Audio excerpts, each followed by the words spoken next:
Hey guys, what is going on? Earlier today, Slasher posted an interview he did with Frank O'Connor discussing the future of competitive Halo, and I'm here to bring you some of the highlights.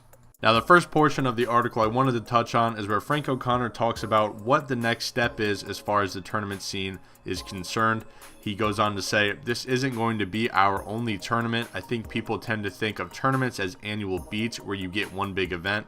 He also says the next thing we're going to do is obviously be looking at teams for a tournament instead of the FFA style 1v1 style tournament that we saw in the Halo 4 Global Championship. Now, the next part of the article I found interesting is where they started talking about a spectator mode and the potential to see it in the next Halo title. Frank O'Connor says that spectator mode, a true spectator mode, is something we took very seriously in development. Work continues to go ahead on several aspects of the game in terms of competitive play, but we just didn't have enough time or resources to do everything that we wanted to do.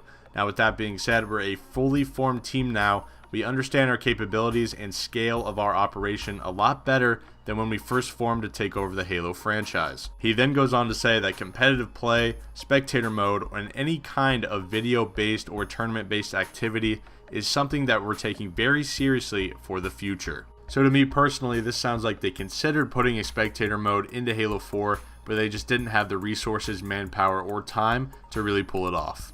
Now, the last part of the article I wanted to touch on is where they got on the topic of MLG and Virgin Gaming. Now, Frank O'Connor goes on to say, I would love to work with MLG again in the future, and there's nothing actually preventing that. So to all the Halo players who had a classic Halo MLG experience, we may possibly be seeing that in the near future.